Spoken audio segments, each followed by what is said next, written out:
David here with Figboot on Pens, back again with another fountain pen review. Today I have for you a pen from Monteverde, and that would be one of their entry-level pens in their lineup called the Ritma. What I'm going to do today is go over the parts and features of the Ritma, talk about what I care for and what I don't care for about it. I'll show some measurements, size comparisons, and provide a writing sample. Thanks go out to the good folks at Jaffa Brands, the U.S. distributor for Monteverde, as well as several other brands, for providing this pen for review. The pen arrives in this rather thin box, which is a box that's new to Monteverde, I believe. The cover slides off, and inside we have this plastic box. Inside the plastic box, we have a few things. There is some warranty information. There's a use and care guide. There is a little overview. I'm not going to unfold this entire thing, but you can see it's an overview of every pen in the Monteverde collection. And then there are a couple of pieces of marketing that basically contain the same text discussing a feature of the Ritma, which is the magnetic cap.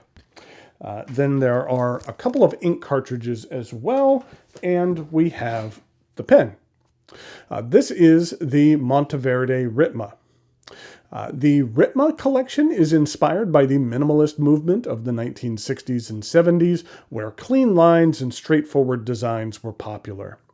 The pen is available in black, blue, red, and white. And then there is olive, purple, and turquoise. And the one I have here is the turquoise. I was trying to determine the origin of the pen's name. In a number of different languages, Ritmo with an O translates to the word rhythm. In Latvian, Ritma with an A, like the name of this pen, also translates to rhythm. So I'm guessing it's a variant on those terms, but who knows? I could be totally wrong, and it's just a made-up word that has no significance behind it. The pen is made from a combination of steel and aluminum. The trim and section are steel, and then the barrel is the aluminum. Let's start by taking a look at the cap. The end of the cap is concave. I like it when the end of the cap is concave. I find myself rubbing my thumb on it like a worry stone or something like that. Then we have the clip. It is thin, wide, and fairly firm. It reminds me a bit of the clip on the Jinhao 599, which is their Lamy Safari knockoff. But I don't feel that the clip itself borrows from the Lamy design. The clip on the Ritma does work well with materials of varying thickness. I mentioned this before, but the cap, as well as the rest of the trim, is stainless steel with a gunmetal plating. I wouldn't say this material is a fingerprint magnet. It's more of a smudge magnet. I don't have overly oily hands, but I find myself having to wipe down this cap fairly often to keep it clean. The cap is straight. At the end of the cap, it is lightly engraved with Monteverde and the name of the pen. The transition to the barrel is fairly even. The barrel is straight.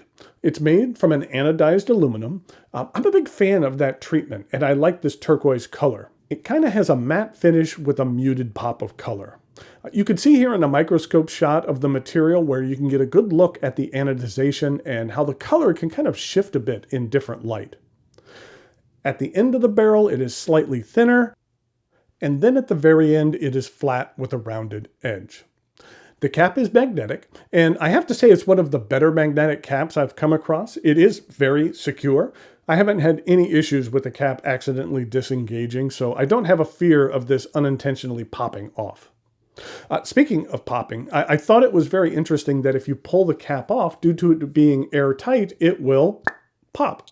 Now, typically, this is something that would annoy me greatly, but what I do like is that if you uncap it by pushing up on the cap with your thumb, which is what I have a tendency to do, it won't make that sound at all. So you kind of have it in one motion to where you push it up a little bit and take it off, and it doesn't pop. It closes with what sounds like a snap, and capping the pen is very satisfying. It isn't a snap, it's just two metal pieces hitting against one another.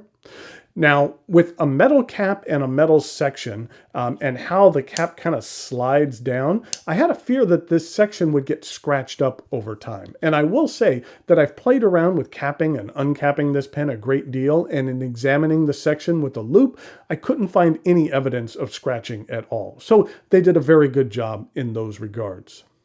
Once you remove the cap, underneath you have a number 6 nib plated in black. I will say that on the pen I received, there was a large number of scratches on the plating, so I'm uncertain of how it will hold up over time. The black does look nice with the overall look of this pen though, so I feel that the choice to go with that color was a good one. The nib is available in extra fine, fine, medium, broad, 1.1 stub, as well as their Omniflex nib. I believe Monteverde is currently using Jowo nibs. And here's a look at the plastic feed. The section is the gunmetal plated steel. It is straight and not particularly long. It is rather thick, however, and it comes in at just over 12 millimeters. While I am fond of thicker sections, 12 millimeters is basically at the top end of my section happy zone. At the end of the section, there is a slight step up to the barrel. I understand the purpose of this step up. It's for the cap to rest on, but with the section being rather short, it's not the most comfortable when your grip is coming in contact with the transition. I find the section to be rather slick as well. So with the lack of flare or without it being concave to help you maintain your grip, I find myself having to work to maintain a solid grip on this pen. The cap does post, and it does post magnetically.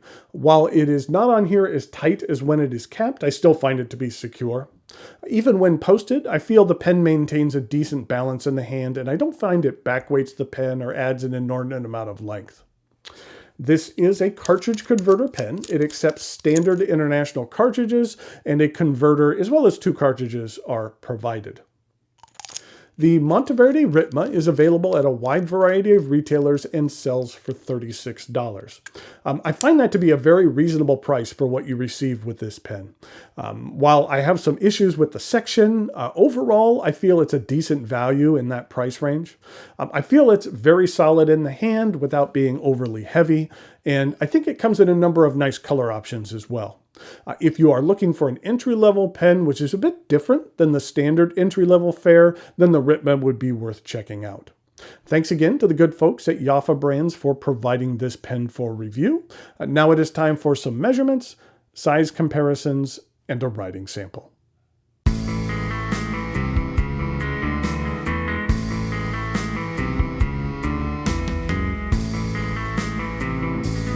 So here we go with some size comparisons for the Monteverde Ritma. Here it is with a narwhal piston filler. Here it is with a TWSBI Go. And then here it is with a Lamy All-Star. In regard to some other pens, here it is with a Conklin Durograph Rainbow, a Faber-Castell Loom, and then here it is with a Pilot Prera.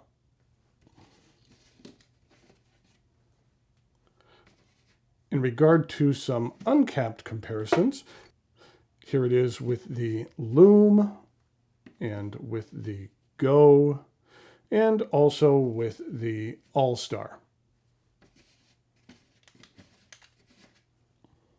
I mentioned during the review that I thought that the clip looked a little bit similar to that on the Jinhao 599. This is what they look like in comparison. It's smaller and that has a little bit of a different shape to it, but just had a bit of a similar feel to it. Here we go with the writing sample for the Monteverde Ritma. This is a medium stainless steel nib, and the ink I'm using here today is Monteverde Blue Velvet Cake.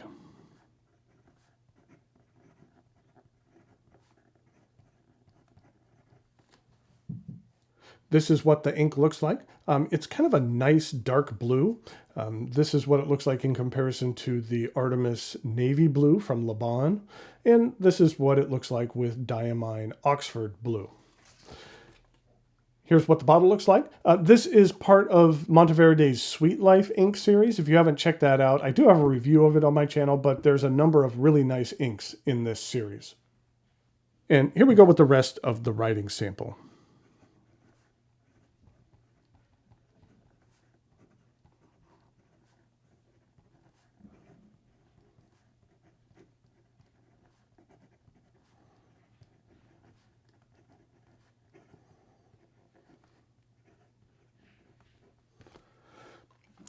I find this stainless steel nib to be very pleasant. As I mentioned, I believe it is a Jowo nib, and for the most part, they do a really good job with their nibs. The ink flow on here, I find to be very nice. In regard to reverse writing,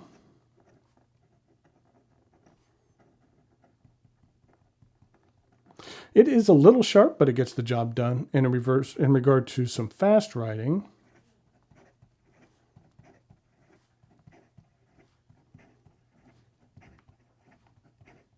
there's no issue with the feed keeping up at all. So there we have the Monteverde Ritma. I just wanted to show you a closer look at that magnetic cap and how it kind of slides down here. It is very satisfying the way that this pen caps. But there is a look at the Ritma. For an entry-level pen, I think that it's well worth the $36 cost. And if you're looking for pens in that price range, I think that it's worth checking out. So until next time, thanks for watching, and I'll talk to you later.